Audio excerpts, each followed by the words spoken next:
Innover. Tout le monde en parle à satiété. C'est devenu le passage obligé des discours et des rapports. Et pourtant, l'innovation n'est pas un cliché à la mode, ni la lubie d'économistes en panne d'idées.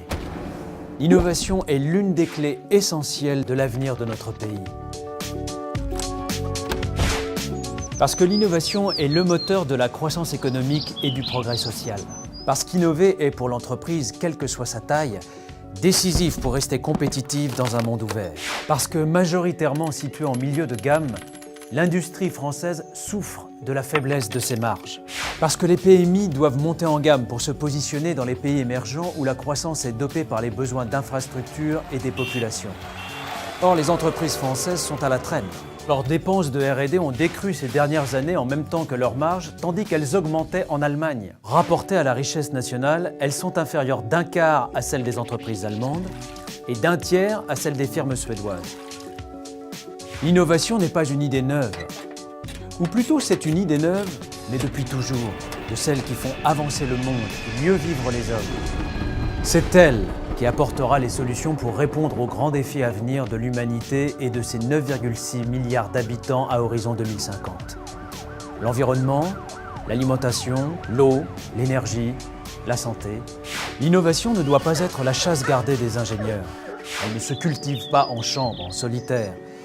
Elle résulte rarement du trait de génie d'un entrepreneur éclairé. Innover, c'est s'ouvrir à son environnement. C'est partager plus d'idées avec des clients. C'est solliciter la créativité des salariés. C'est penser au design de son produit. C'est imaginer toutes les solutions qui pourraient lui être associées. L'innovation peut être technique, commerciale, organisationnelle et ou managériale.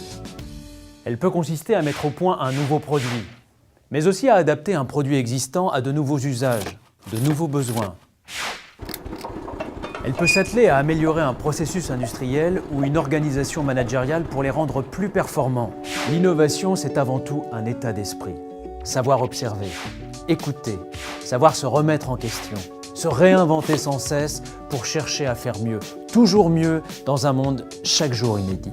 Mais comment innover ? L'innovation, alors comment est-ce que j'innove ?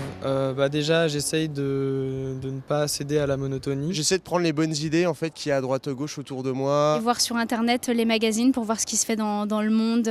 Il y a une prolifération aujourd'hui de blogs et de forums sur internet. On peut répondre aujourd'hui à n'importe quelle question. Je m'inspire des autres pays, j'adore parler avec les gens, découvrir leurs valeurs, leur façon de travailler aussi. Je ne me limite pas à un domaine en particulier puisqu'il y a des ponts entre un domaine et un autre qui semblent être aux antipodes mais quelque part se rejoignent profondément dans la technique, la technologie, la méthodologie. Il y a des process qui se retrouvent dans des domaines très différents.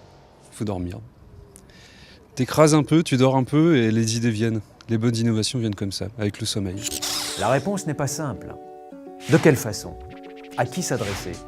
Où trouver les expertises nécessaires ? Le paysage de l'innovation est complexe, les interlocuteurs nombreux, les aides diverses, les compétences difficiles à identifier. Simplifier la démarche des PMI, les connecter sur les meilleures pratiques, les centres techniques, les labos de recherche, les écoles d'ingénieurs ou de gestion, les universités qui répondront à leurs besoins, les orienter sur des plateformes mutualisées ou des projets collaboratifs, les aiguiller sur des financements disponibles. C'est l'ambition du Fonds pour l'innovation dans l'industrie et de ses relais dans les territoires. Innover, c'est vivre.